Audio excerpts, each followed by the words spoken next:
hearing the general topic of the affordability of housing. I will say that representing one of the most rural districts in America, we've had these challenges even before COVID. And it's very frustrating to see what the government response has been and actually how much worse it is here in the last year and a half. I think talking about worker shortages, yes. Talking about the energy crisis and all of these things that are triggering the supply chain crisis. And we have a list here of the cost of fuel oil going up 98.5% over the last year, gasoline 60%, and a list of several other items, if you can find them, at any price. The fact that the new inflation rate says 9.1%, actually, that seems rather modest compared to what the actual feelings are for workers trying to fill their gas tank to get to work. And I realize that some folks have the options of mass transit. Not everyone does. Let me emphasize that. And I think that a one-size-fits-all approach out of Washington, or throwing more money at it, more taxpayer dollars at these challenges, I think could very well trigger even more inflation. And I hope we can avoid that. I do commend many innovators. I do have a constituent business, Renke Manufacturing in Deschler, Nebraska. They actually recently bought a local motel to transition that into temporary housing for their welders, not to mention other workers, to move to the community, a very rural community, so that they can begin work producing items that are hard to get these days. And I think that when you look at the building materials, cost of concrete, that's energy driven. And I realize that a lot of the energy costs, the high energy costs, are the results of bad policies here in Washington. And I think it's very hurtful to folks who can afford it the least across our economy.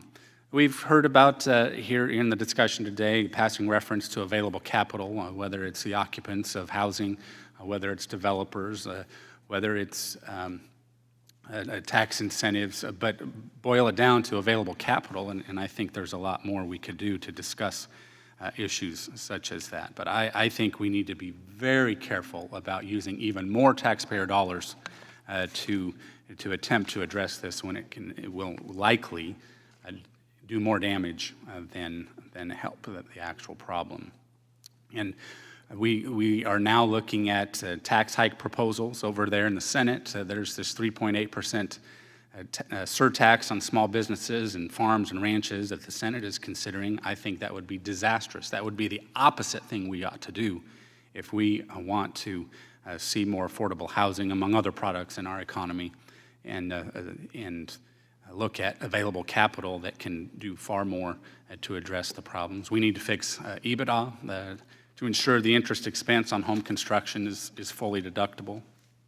And obviously we need to get folks back to work. I was seeing numbers on the number of folks who have not returned to work since the 2008 crisis.